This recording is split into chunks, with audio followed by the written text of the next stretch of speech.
உங்களுக்கு நிம்மதி உண்டாகுவதாக.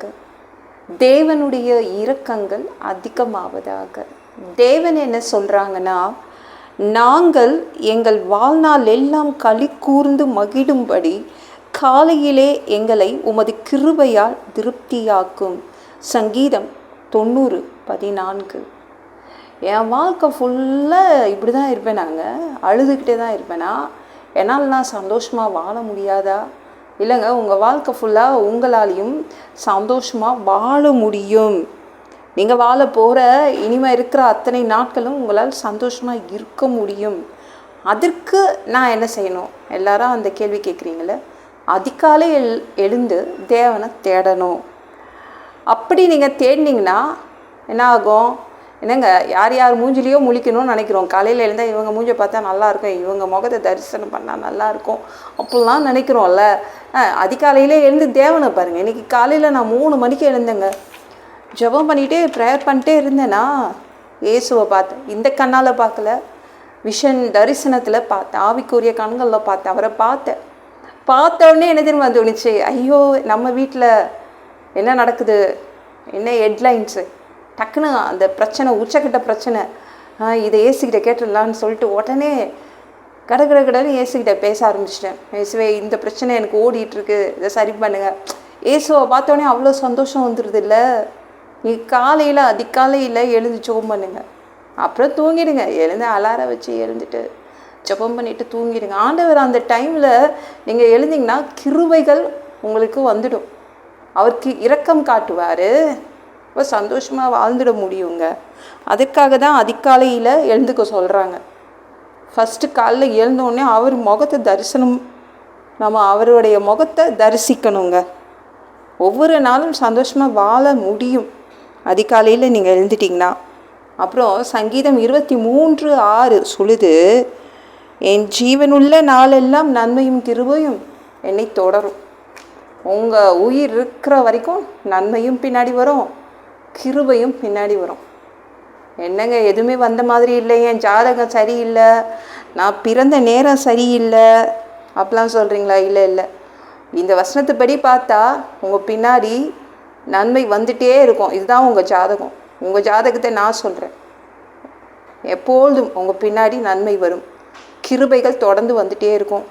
ஏன்னா நீங்கள் இயேசுவை தேடுறீங்க, நீங்கள் இயேசு பின்னாடி போகிறீங்க. நீங்கள் இயேசு பின்னாடி போகிறதுனால உங்களுடைய வாழ்நாள் எல்லாம், உங்கள் ஜீவன் உள்ள நாள் எல்லாம் நன்மை தொடரும், கிருபைகள் தொடரும். சரிங்களாங்க? இந்த உலகம் பார்க்குற மாதிரி ஜாதகத்தெல்லாம் பார்க்காதீங்க, நாளெல்லாம் பார்த்துட்ருக்காதீங்க. வசனங்களை பாருங்கள். வசனங்கள் உங்களை பற்றி எப்படி சொல்லுதுன்னு. நன்மைகள் கண்டிப்பாக தொடரும். உங்கள் பின்னாடி திரும்பி பாருங்கள். நம்ம பார்க்க வேண்டியது ஃபஸ்ட்டு யாரை பார்க்கணும்? தேவனை தான் பார்க்கணும். அவரை பின்தொடர்ந்து போயிட்டே இருக்கணுங்க. எங்கேயும் நின்றுடாதீங்க. ஓகேவா? எது பின்னாடியும் நம்ம போக வேண்டிய அவசியம் இல்லை. அது பின்னாடி போயிடலாமா, இது பின்னாடி போயிடலாமா, நன்மை வரும் அப்படி நீங்கள் போகாதீங்க. தேவன் பின்னாடியே போங்க. உங்கள் பின்னாடி திரும்பி பாருங்கள், நன்மை வந்துகிட்டே இருக்கும், கிருபைகள் வந்துகிட்டே இருக்கும். நம்ம யோபு இருக்காங்களா, அதிகாலையிலே எழுந்து கடையை திறந்து வைக்கல, எந்த தொழிலையும் திறந்து வைக்கல. அதிகாலையிலே எழுந்து பிள்ளைங்களெல்லாம் கூப்பிட்டு பலியிட்டு அவங்க தங்களை பரிசுத்தப்படுத்திக்கிட்டாங்க. தேவனுக்கு முதலிடம் கொடுத்தாங்கங்க. அதனால் 140 வயசு வரைக்கும் அவங்க தாங்க அந்த ஊட்ஸ் நாட்டிலே பணக்காரங்க. பணத்துக்கு பின்னாடி நம்ம யோபு போகவே இல்லை.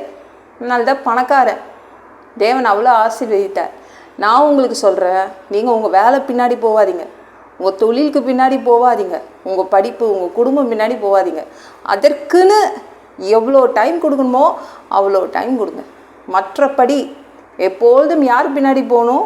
இயேசு பின்னாடி. அதுவும் அதிகாலையில் எழுந்து நீங்கள் ஜெபம் பண்ணிட்டீங்கன்னா வாழ்நாள் எல்லாம் சந்தோஷமாக இருக்க முடியும். புதிய கிருபைகள், ஒவ்வொரு நாளும் கிருபைகள், இரக்கங்கள் புதுசாக கொடுப்பாரு. காலையிலே எழுந்து அவர் மூஞ்சில் முழிச்சிடுங்க, அவர் முக தரிசனத்தை பார்த்துடுங்க. சரிங்களா? அவ்வளோதான். நம்மளுக்கு அவ்வளோ சந்தோஷமாக வச்சுப்பார். வாழ்நாள் எல்லாம் சந்தோஷமாக இருக்க முடியும். நீங்கள் அழுது வடிய வேண்டாம். தேவன் காது கொடுத்து கேட்பாருங்க. இந்த வீடியோ பிடிச்சிருந்துச்சுன்னா மற்றவங்களுக்கும் ஷேர் பண்ண மறக்காதீங்க. கர்த்தர் தாமே உங்களை ஆசீர்வதிப்பாராக. ஜெபம் பண்ணலாமா? அன்பு பிதாவே, உங்கள் பிள்ளைங்க உங்கள் பாதத்தில் வந்திருக்காங்கப்பா. சாமி இரக்கம் செய்யுங்க, இறங்குங்க. அப்பா, உங்கள் பிள்ளைங்க காலையிலே புதிய கிருபைகளை உங்ககிட்ட இருந்து வாங்கிப்பாங்க. நீங்கள் உங்கள் பிள்ளைங்கள சந்தோஷமாக வச்சுப்பீங்க. உங்கள் பிள்ளைங்க சந்தோஷமாக இருக்க முடியும். உங்கள் பிள்ளைங்க உங்கள் பின்னாடி வர்றதுனால அவங்க பின்னாடி நன்மைகளும் கிருபைகளும் தொடர்ந்து வரப்போகுது. அதற்காக நன்றி. எல்லா பொல்லாத பிசாசுகள், ஏவல்கள், மந்திரங்கள், தற்கொலை ஆவிகள், பயத்தின் ஆவிகள், பலவீனப்படுத்துகின்ற ஆவிகள் எல்லாம் இயேசு என்ற பெயரினை கொண்டு துரத்துகிறேன். ஓடிப்போ. உங்கள் பிள்ளைங்கள ரத்த கோட்டைக்குள் மறைச்சிக்கோங்க. பரிசுத்த ஆவியால் நிரப்புங்க. ஞான ஸ்நானம் எடுக்கணும். ரட்சிப்பீராக. இயேசுவின் காயப்பட்ட தழும்புகளால் எல்லா வியாதிகளும், எல்லா பலவீனங்களும், கேன்சர் போன்ற வியாதிகளும் சரியாகுவதாக. மரணப்படுக்கைகள் சரியாகுவதாக. பரம்பரை வியாதிகள் சரியாகுவதாக. மனுஷனாக பிறந்தா ஜீவ புஸ்தகத்தில் பேர் இருக்கணும். அப்படி இல்லைன்னா அந்த மனுஷனை பிடிச்சி நரகத்தில் தள்ளிடுவீங்க. தீ எரிக்கிற இடத்துல எப்படி போய் வாழ்கிறது? சாமி, பரலோகத்துக்கு வரத்துக்கு தான் ஆசைப்படுறோம். அடித்து உதச்சி திருத்தி எங்களை பரலோகத்துக்கே அனுப்பிடுங்க. கழுவப்படாத பாவங்கள் எங்ககிட்ட இருந்துச்சுன்னா உங்கள் திரு ரத்தத்தை கொண்டு கழுவி எங்களை பரலோகத்துக்கே அனுப்பிடுங்கப்பா. சாமி, எந்த ஒரு இமை பொழுது நீங்கள் வருவீங்கன்னு இயேசுவை வணங்கி வணங்கி காத்துட்ருக்கோம். இப்போ சுத்தமாக வாழ்ந்து காத்துட்ருக்கோம். அந்த ஒரு இமை பொழுதில் உங்களுக்கு ஒப்பான உடம்பு எங்களுக்கு கொடுக்கப்படும். அதை பெற்றுக்கொண்டு மதியமானதில் உங்களை சந்திக்க வருவோம். அந்த தருணத்தை இழந்துடக்கூடாது. 7 வருடம் அந்த கிறிஸ்து ஆட்சியில் விட்டுட்டு போயிடாதீங்க. பிசாசு நடத்தும் ஆட்சியில் விட்டுட்டு போயிடாதீங்க. 3வது தடவை கூட இந்த பூமிக்கு திரும்பவும் வருவீங்க. 1000 வருடம் இங்கு ஆட்சி செய்வீங்க, இங்கே தங்குவீங்க. அந்த பொற்காலத்தை பார்க்க ஆசைப்படுறோம். எல்லாவற்றையும் ஒப்பு கொடுக்குறேன். ஏசி மூலம் ஜெபம் கேளும் பிதாவே. ஆமென்.